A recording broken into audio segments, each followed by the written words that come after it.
Colossians 3:5. Sabi rito, put to death therefore whatever belongs to your earthly nature, sexual immorality, impurity, lust, evil desires, and greed, which is idolatry. Kung meron pong isang kautusan sa Biblia na pwede mong patayin, ito lang yon. Ito raw yung patayin natin. Whatever belongs to your earthly nature, sexual immorality, impurity, lust, evil desires. Alam niyo po, nabagabag lang din ako sa mga nag-viral nung isang araw. Alam niyo po, ako yung may anak na 2 dalaga at sabihin niyo ng old-fashioned ako, pero lagi kong sinasabi sa kanila, never practice premarital sex. And wala akong pinapatungkulan kung sino man. The Bible says, honor the marriage bed. May iwasan sana yung maraming mga issue kung ito po ay nasusunod. Kasi po pag sinabing lust, ito po yung matinding panibugo, yung sexual desire na hindi pa dapat. The Bible commanded, doon lang po sa konteksto ng marriage po ang legal at moral ang sex. Pag sinabi kasi nating lust, yung L-U-S-T,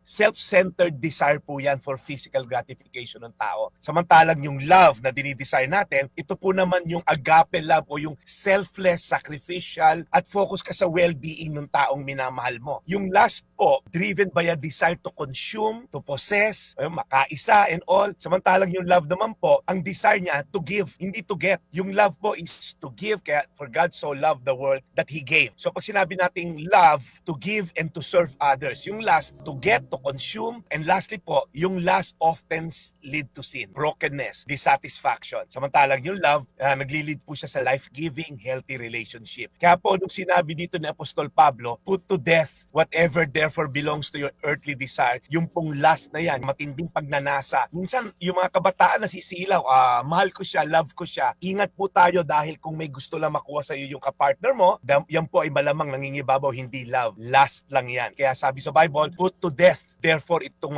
mga ganitong klaseng mga pagnanasa at mali at hindi pa napapanahon. Kaya pag nakakapanood ako ng mga kabataan, national television, humihingi lang sorry, it all boils down to this. Kung na-practice lang po na iwasan ng premarital sex, sana po na iwasan po itong mga ganitong klaseng problema. Again, marami magre-react for sure. Mga sasabi, old-fashioned to si Pastor. Hindi po ako old-fashioned. Ito po'y biblical. Hindi po ito cultural. Legal na ngayon yan. Okay na ngayon sa kultura ngayon. Ito po ay biblical. It transcends culture. It transcends generational issues. Yan po ay nasa Biblia. Again, gusto ko lang po sabihin, Colossians 3:5, put to death, therefore, whatever belongs to your earthly nature. Sexual immorality, impurity, lust, evil desires, and greed, which is idolatry. Tayo po'y manalangin, Panginoon. Alam ko maraming issue kinakaharap yung bayan namin at minsan nga nakakapanood pa kami ng mga ganitong issue sa mga kabataan na hindi mapigil ang kanilang earthly desire. Lord, nawa ang mga kabataan nakikinig ngayon, practice nila yung sexual purity, na i-practice lamang ang sex within the boundaries of marriage para wala silang pagsisisi, wala kailangan ng public apology ko anuman in the future. So Lord, ingatan niyo po ang mga kabataan nakikinig ngayon and even Lord, yung mga may edad, practice Lord God, sexual purity in the context of marriage.